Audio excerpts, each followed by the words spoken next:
আসসালামু আলাইকুম। আশা করছি আপনারা ভালো এবং সুস্থ আছেন। এই ভিডিওতে আলোচনা করব সংযুক্ত আরব আমিরাত ভিসার নতুন সর্বশেষ আপডেট নিয়ে। আপনারা অধীর আগ্রহ নিয়ে বসে আছেন। 2025 সালের জানুয়ারি মাস থেকে সংযুক্ত আরব আমিরাত নতুন ভিসা চালু হবে এবং আপনারা আসবেন। এবং সোশ্যাল মিডিয়ার বিভিন্ন প্ল্যাটফর্মে আপনারা দেখেছেন জানুয়ারি মাস থেকে ভিসা চালু হয়ে যাবে, কে বলতেছে চালু হবে, এমনকি আমিও বলেছিলাম চালু হওয়ার সম্ভাবনা রয়েছে। এখন ভিসা চালু হবে কিনা এবং সংযুক্ত আরব আমিরাতে আরো কিছু নতুন আপডেট এসেছে, এই বিষয়গুলো নিয়ে ক্লিয়ার আলোচনা করব। আপনি যদি চ্যানেলে নতুন হয়ে থাকেন চ্যানেল সাবস্ক্রাইব করে পাশে থাকুন সবসময় বিষয় সংক্রান্ত তথ্য পাওয়ার জন্য। আজকের ভিডিওটা অনেক গুরুত্বপূর্ণ এবং আপনাদের জন্য অনেক জরুরি। স্কিপ করে দেখবেন না, না হলে অনেক কিছু মিস করে যাবেন। এবং ভিডিওটা বেশি বেশি শেয়ার করে অন্যজনকে দেখার সুযোগ করে দিবেন। আর দেশ বিদেশ থেকে যারা ভিডিওটা দেখতেছেন সবাইকে অসংখ্য ধন্যবাদ। ভিসার আপডেটে যাওয়ার আগে কিছু বিষয় আপনাদেরকে ক্লিয়ার করি। আমার একটা ভিডিওতে 15 থেকে 20-25 হাজার ভিউ পর্যন্ত হয়। তার মাঝে দুই একজন ভাই আছে উল্টাপাল্টা কমেন্ট করেন। তারা মনে করে যে সংযুক্ত আরব আমিরাত কানুন আমাদের হাতে, আমরা ভিসা চালু করি না, এরকম বিহেভ করে। দেখেন প্রিয় ভাই, আমি আপনাদেরকে টাকা দিয়ে কিনে রাখি নাই এবং আপনারা আমাকে টাকা দিয়ে কিনে রাখেন নাই। আপনার ভিডিও ভালো লাগলে দেখবেন, না লাগলে না দেখবেন, স্কিপ করে যাবেন। এখানে তো উল্টাপাল্টা কমেন্ট করার প্রশ্ন আসে না। আর আমি একজন দুজনের লাই যদি কমেন্ট অপশন বন্ধ রাখি, আরো 20-25 হাজার যে লোকগুলো আমাকে কমেন্ট করতেছে, আমার কাছ থেকে হেল্প চাইতেছে, তারা তো হেল্প থেকে বঞ্চিত হবে। যা হোক, দানে সিডা থাকবে, এগুলো ভেবে লাভ নাই, মূল আলোচনা চলে যায়। দেখেন, সংযুক্ত আরব আমিরাতে নতুন কোনো আপডেট আসলে সংযুক্ত আরব আমিরাত সরকার আগে থেকে রিভিল করে না, হঠাৎ কানুন চেঞ্জ হয়ে যায়। দেখেন, এই দুই একদিনে কিছু আপডেট এসেছে, এগুলো রিভিল হয় নাই, হঠাৎ আপডেট এসে গেছে।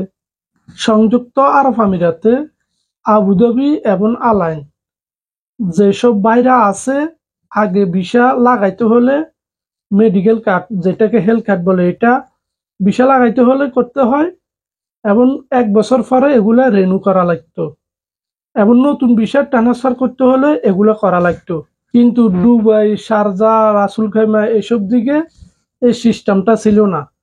এখন থেকে এই হেলথ কার্ডটা পুরো সংযুক্ত আরব আমিরাতে করা লাগবে। কেউ বলে হেলথ কার্ড, কেউ বলে দামান কার্ড, কেউ বলে মেডিকেল কার্ড, যে যেটা বলুক না কেন সংক্ষেপে বুঝার জন্য বলে দিলাম, এটা করা লাগবে, না হলে আপনাদের জরিমানা এসে যাবে। ভিসা ট্রান্সফার করবেন করা লাগবে, ভিসা রেনু করবেন করা লাগবে এবং 1 বছর পূর্ণ হলে করা লাগবে।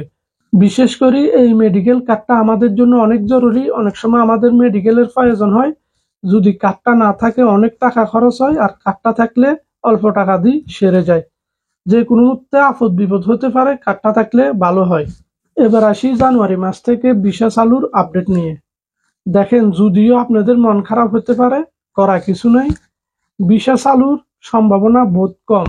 এটা রিজন হিসাবে সংযুক্ত আরব আমিরাতে অবৈধ বাংলাদেশি বেড়ে যাওয়াতে তাদেরকে টার্গেট করে সাধারণ ক্ষমা অ্যামনেস্টির ঘোষণা আসে।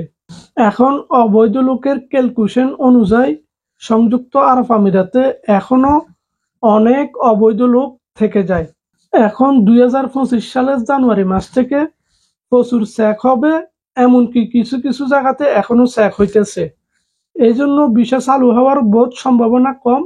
ভিডিও কন্টিনিউ করতে থাকুন, সামনে গুরুত্বপূর্ণ আলোচনা রয়ে গেছে।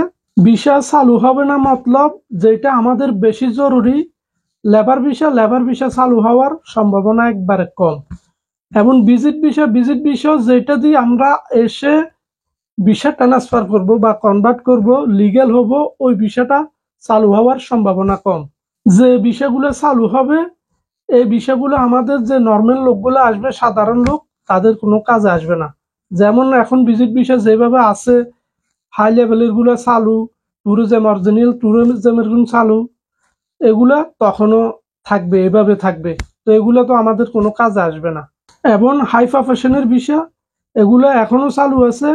Degree first, honours first certificate লাগে, এগুলা নর্মাল লোকের জন্য কোনো কাজে আসবে না। মোট কথা, চেকিং চলে অবস্থা, নর্মাল ভিসা চালু হওয়ার সম্ভাবনা একেবারে কম। এখন বলতে পারেন আপনি কিভাবে জানেন? আমি এক জায়গাতে আলোচনা করেছিলাম, আসলে রিভিল করাটা আমার ভালো হবে না, হয়তো সমস্যা হতে পারে, এজন্য রিভিল করব না। দিন শেষে একটা জিনিস মনে রাখবেন, যদি সংযুক্ত আরব আমিরার ভিসা চালু হয়ে যায় আমাদের বাংলাদেশিদের ভালো। একটা ভাই যদি সংযুক্ত আরব আমিরাতে আসতে পারে, তার ফ্যামিলি ভালো চলবে। সে যদি ইনকাম করে, টাকাগুলো আমার দেশে যাবে, আমার দেশ উন্নত হবে। যদি ভিডিও ভালো লাগে লাইক, কমেন্ট, সাবস্ক্রাইব করে দ্বিতীয় ভিডিও বানানোর উৎসাহ দিন আমাকে। সবাই ভালো থাকবেন, সবার জন্য দোয়া রইল। আল্লাহ হাফেজ।